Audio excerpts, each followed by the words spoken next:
This is step 2 of uploading the documents into the patient system. At this point, you have already scanned the documents with the ScanSnap scanner and completed it, created all your PDF files, and now you're going to upload those PDF files. So you will go to Data and Paper Records Management. Now, not all user accounts are able to do this. The frontline registration accounts are not able to see most of the patient data. So they cannot do this. They cannot look at patient records, and they cannot look at the paper records either. So they will not be able to do this. But those who can see patient records, those team accounts, and you have them all over in medical and vision and so on, you can set those up, and they do allow you to do the paper record management. Okay, choose files. What you do is then choose files. So you've got a directory. You'll always have a directory on each laptop where the scanner is putting the files. It'll always put them into the same directory. You could do a different one every day, but that doesn't seem to add any value to it.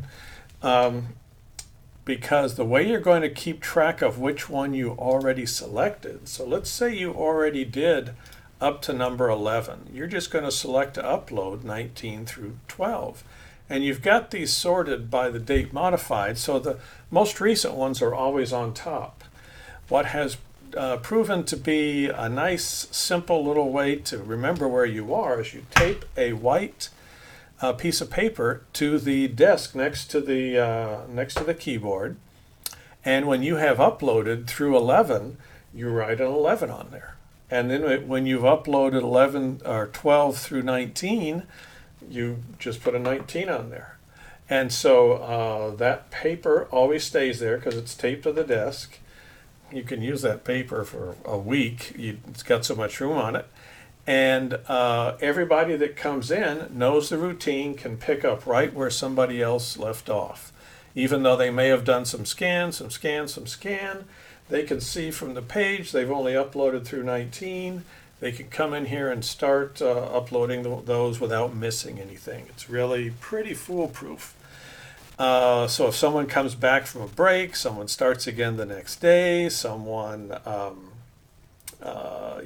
takes over after lunch or just relieves somebody, it's easy to figure out where you were. You don't need to make this any more complicated than you need to. Actually had a volunteer come up with that, and has worked out really well. Okay, so that's how you would keep track of it. All of these files have to be named uniquely. The system checks for unique file names. If it does not have a unique file name, it assumes it is a duplicate file. Now, if you get a medical record and you scan it and give it back to the patient for some reason because they're going to do something, go out to a van or whatever, and then that document is updated and you want to scan it again, that hurts nothing. There's plenty of room. Doesn't cost anything. You don't have to worry about deleting old documents. Please don't go to that much trouble. You'll see that it doesn't really clog the system, so that shouldn't be a problem. All right, don't try to go back and do some cleanup thing or anything like that, because it really doesn't hurt to have, if you put a dental form in a second time that has been updated, maybe they also got some hygiene later on and so you scanned it again. Doesn't hurt a thing. All right, so let's go ahead and upload all of these documents to get started. There you go, 19 files. You can see all the 19 file names. And here we go. Uploading them. By the way, the unique file names are assigned by the scanner. So Stephen or Stephen's team or I will be setting up each scanner so that it creates unique file names. You can see on this scanner, they're scanning to file name Scanner Apple with a number after it, Scanner Apple. You might have on another scanner, Scanner Baker, or Scanner Charlie or something like that. Or Stephen may come up with a different naming convention. It's just that each scanner needs to create unique documents, and that will not be the responsibility of the person doing the scanning. That'll be all set up ahead of time. Now here you can see the documents that we just uploaded. It gives you a little indication of the speed of each upload. The bigger ones, took a little longer to process. Two of these are duplicates, and I did that intentionally so you could see what happens if you try to upload a file twice. It doesn't hurt anything at all. If you try to upload the exact same file twice, if you don't know if you scanned the medical record and you scan it again, it hurts nothing. So don't stress over that or feel that you need to look around for that. That patient will have 2 identical medical record PDFs associated with that file. It is not confusing. It doesn't cost anything. Someone later on could delete it. Please don't feel you need to spend time trying to sort that out. There's thousands of patients. It hurts nothing. Okay? So don't go crazy with that. Now, what you've got over here is you've got a document on each batch. So you just uploaded a batch, and you will be able to see your batches here. You can actually see everyone's, but most of the time you won't be interested in everyone's. So you'll be looking at yours. A supervisor or someone working somewhere else in the building could do this. I have actually helped process the forms from my home in California when there was a clinic going on in Georgia or something. So you can do these remotely, if you have access to the system, and you can do these all over. You could have someone helping to process the forms up in medical exit, even though they do not have a scanner and they don't have the documents. Once they've done this particular step, you may need to do some manual assignment. So you can see that none of those documents were processed. We uploaded 17. None have been processed at that point. Well, all that processed means is that the document is scanned and for OCR, and the attempt is made to match it to a patient. When this thing is uploaded and you get this particular number here, the milliseconds, the 131 milliseconds, all it's done at that point is encrypted it and stored it in the cloud and associated it with this event. So it is immediately secure and associated with this event, so you can easily find it. But it is not yet processed. The processing takes a little longer, and we don't make the front end user, this guy here, wait for that. But there's a process in the background that kicks off every 5 minutes. At your clinic, it will probably be running continuously. So you will not have to wait too long before this processing is finished. But so what most of these groups do is they go to the ScanSnap and they scan, do this particular upload. Scan, do the upload. Scan, do the upload. They're not waiting for all this processing stuff, although it's probably already finished. Let's see. Yeah, it's already finished. So you don't need to do that. You could even separate out what's going to happen next, which is the manual patient identification.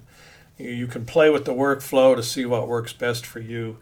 Often the same person that's doing that is doing some scans, doing some uploads, doing scans, doing uploads, may do that for 4 or 5 times. Then they come back and look at this page.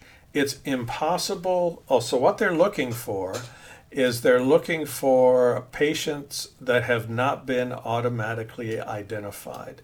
So all the documents were processed, and only 11 patients were identified of the 17 documents. And it highlights it in red if something needs to be done.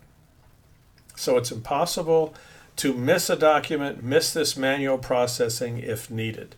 If you're using all forms, if you're scanning all forms that have the patient label, those are 99.9% all automatically scanned. If you're scanning individual prescriptions, the stuff we were scanning without a patient label on it, those are the ones that have to be manually scanned if they are not also scanned in with a document with the patient label on it. So usually it's not more than a couple out of 100 documents you have to do this. I'm just making it worse so that so we can do some testing, some training. All right, so what you do is, this is the 124th batch that's been uploaded. See who's uploaded it. Let's take a look at the results. This is who it was linked to. The person doing the scanning doesn't really care at this point. It's just cared that it was automatically found. And so they don't need to do anything else. They don't need to check that it's correct or anything like that. I've never had one that linked to a patient that was incorrect. So please don't feel you need to go check each one of these. All right, then no, these were not automatically found. This was not automatically found. So let's take a look at one of these. And this one is a prescription. So this one is prescription. So the way you would link it to the actual patient is to put in the last name or first name or both. And let's say, it is Kathleen. We found Kathleen Whaley, a very beautiful woman, by the way. And it's linked to Kathleen Whaley. That's all the time it took. You can go back to the unassigned report, or you can go back to that batch and look at the batch and grab the next one. Let's open up this one here. This happens to be the X-ray. So you've got a dental X-ray here, triage for Saturday, with a nice signature there. But you've got the patient's name there. So let's see if there is a Roland Whitehouse. There's a Roland Whitehouse. Click, and that's all it takes. That's all the time it takes to do the manual matching. So you can see that it's pretty quick. It doesn't take much time at all to do any kind of a manual matching. Here's a document, a medical record from one of the vans that doesn't have our patient label on it, but we got hold of it. We're able to scan it, and let's associate it with a patient. We think it is Mike Whaley, who needs a lot of help. So let's see. There is a Mike Whaley. So you scan, that's linked. That's all the time it takes to link it. Actually, the volunteers find this kind of fun. So you can have, once you've done this, you could be anywhere in the building. Once you have uploaded the form, you can be anywhere in the building if you've got the right credentials, and click here and help the scanners down in the records area matching the records. It's not too complicated. I have done it remotely from my home for some clinics, just because when it was initially coming out, I wanted to make sure it worked and all that. And one clinic in Georgia, I actually went through, as they were doing the scanning, I was doing a manual linking of patients if they came up from my home here in Pasadena. So all you need is access to the system, and anywhere in the building, you could do this anywhere. I don't want to make any suggestions because I know you guys have your own procedures.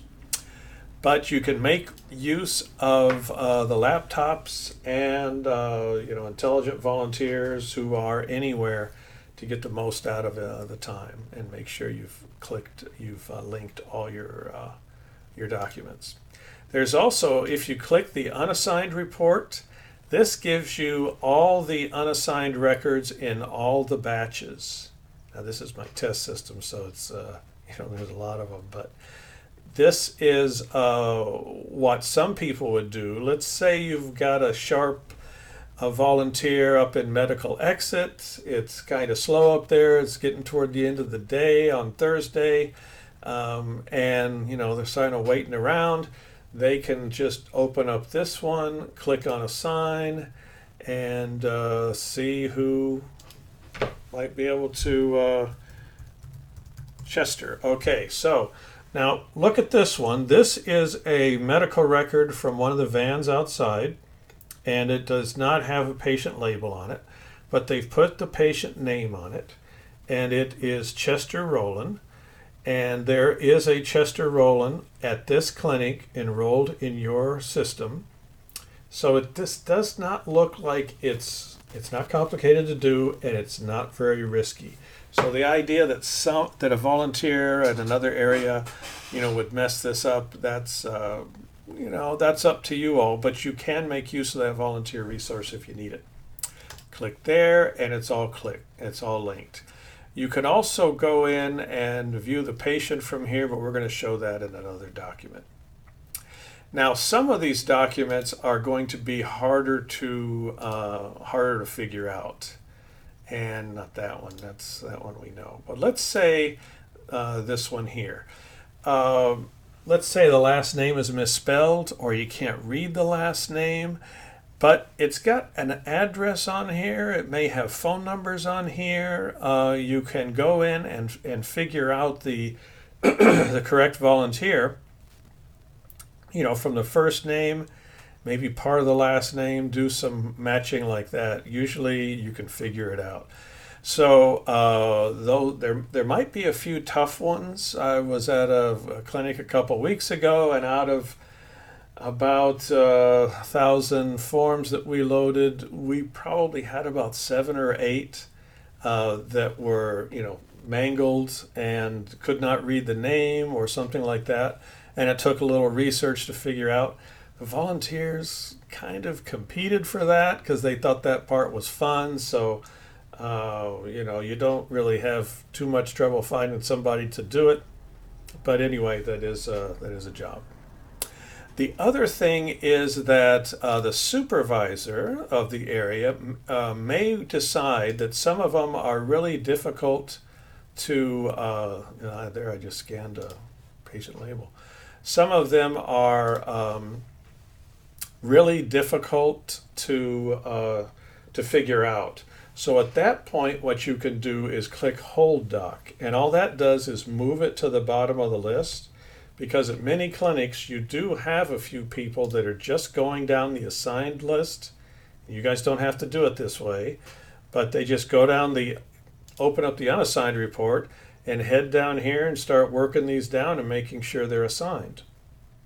Okay, so so you'll end up with one at the top of the list that is one of the hard ones. And to get that off the top of the list so people quit guessing at it, or quit wasting time on it, you click that Hold Doc, puts it at the bottom of the list. Seems to overcome that problem.